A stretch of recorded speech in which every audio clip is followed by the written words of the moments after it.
I made a mistake that almost ruined me, and I just made the decision to discontinue my most successful design ever. Follow along in this video and I'll explain. This is by far the most difficult video that I've had to shoot. This is the video where I admit to myself and to everyone out there that I made a very serious mistake. And I made it 2 years ago. Let me explain. So 2 years ago, I introduced the model, the AROS, and with the AROS, I introduced the shop build project. The shop build project, for those of you new to the channel, is not production, not custom. It's knives built in my shop, but with greater help from my team than my custom knives. So the AROS is a shop built knife. It's mainly built by my small team in my shop. These are made to such a high standard, or as high a standard as I possibly can. And in comes the mistake. What is this? I just said it's not production, it's not custom. And that is why I created a name for it, shop build. But while preparing to launch the AROS, of course, I had to put a price on this. And that is actually where I made my mistake. I've never really compared my prices with anyone. I've been known to make custom knives for the last 25 years as a professional occupation. This is my Neo. I decided when I made the Neo, how much should this cost? And I did that without really looking towards any of the knife makers around me. But I figured out what should this cost in order for me to be able to make a living. And that's what I do. I make a living from doing this. With the AROS, however, I entered something where I was completely green. I was going to produce knives in a new way. So in my mind, it was probably more production than custom. Now, 2 years in, when looking at these knives, I consider them closer to custom than production. In any regards, I had to put a price on the AROS, and that's where I made my mistake. I started looking towards higher end production companies just to get a feel for their prices. And one of the companies that I really looked hard at was Chris Reeve Knives. Chris Reeve Knives is a company that I have the utmost respect for. They produce some of the finest knives in the production field that I could possibly imagine. So that actually gave me some sense of imposter syndrome, because I was making a knife that in my mind was getting closer to production because I wasn't the one doing every last detail on the knife. So what I did was I priced the AROS very close to the Chris Reeve knives. In this case, it's an Incosi. And these were priced pretty much the same. And just doing that actually gave me kind of this imposter syndrome, because was I going to compete with Chris Reeve? How would people react to me selling a knife and then comparing it to a Chris Reeve? There was a lot of things going on here that was kind of making me nervous. In any case, I made the price point very close to the Chris Reeve knife. I did that not just out of the blue, but because I had a feeling that, okay, with X amount of knives made per week, that would be a fair price point for this knife. Except in these 2 years of making these knives, we've never reached that level of production. We've never achieved getting enough made to justify the price.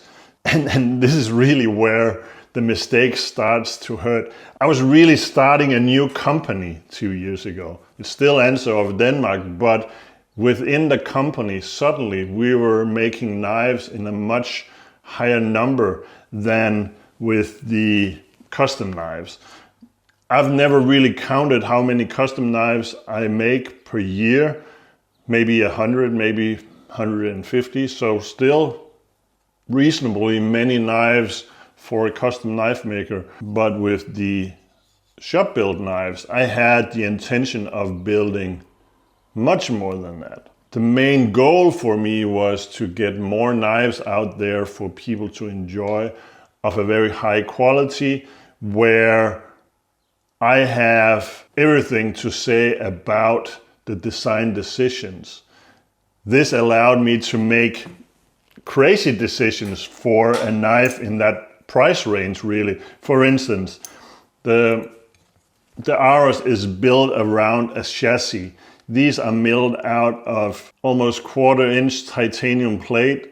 So just the amount of machining that goes on in the chassis here is ridiculous.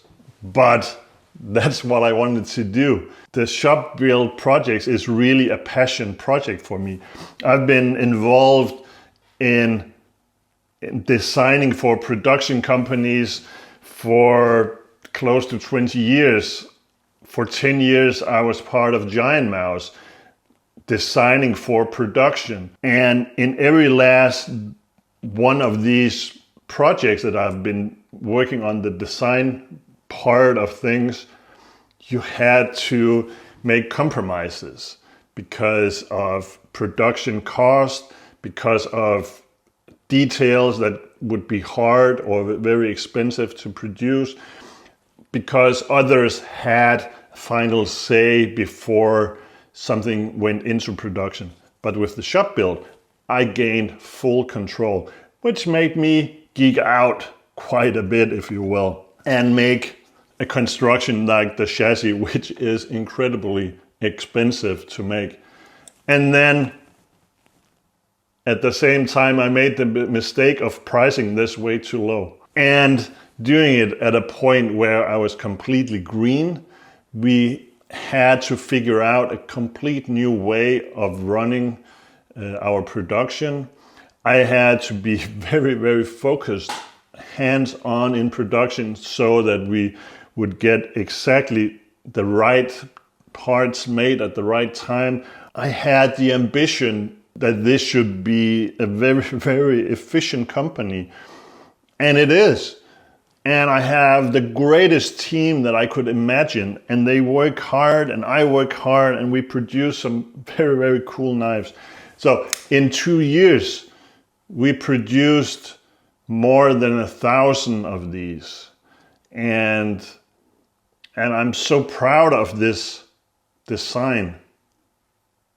I'm so proud of what the team has been able to achieve in making knives on a weekly basis. But that said, I've been investing so much in this project. I've been investing everything I own, everything I have into making this a huge success. And we have huge success. We have so many happy customers out there. Where you can start scratching in the surface is that it's very, very difficult to run a knife business with a profit and having our most successful design, our most successful product be priced too low has really, really been a huge frustration for me, to a point where I just really couldn't see how we could do it any faster, do it any cheaper, it has caused me so much frustration around this, and that's not why I do this. Of course, you can't have any career you can't be self-employed without having frustrations. I'm all good with that.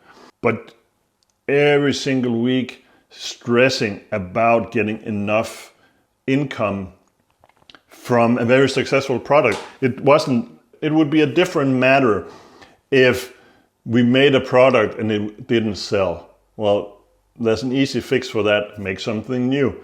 We were selling so many AROS here, getting so many out there, and at the same time also having to rethink our whole production. I had bought a new CNC machine, I bought tumblers, I bought grinding machines, bunch of investments, and I'm all good with that. But at some point it just needs to start paying off.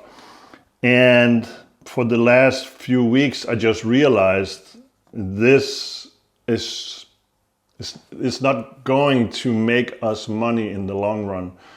The only possible way that this will start making money for us, priced as it is if we make twice as many. And that's really not my intention either. We make quite a few of these already. Everybody is running fast. So me expecting that we would reach a much higher output than we are now is not really going to happen. So did I start out with too high of an ambition for this project, or did I price it wrong? I'm definitely guilty of both, but I also come to realize that it was never my intention to compete with anybody on price, especially when you're producing a product like high-end knives. Competing on price is ridiculous. We are selling a product that really nobody needs.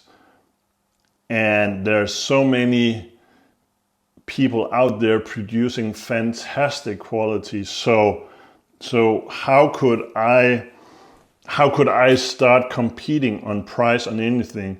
What I want to compete on is my passion, my skill set, the way that I design knives. So by doing so, I created the AROS, I created the Toko, I created the Arn, without really considering, at least not considering enough the business side of things, but really more, I want to make the best product that I possibly can for you guys, but in a higher number.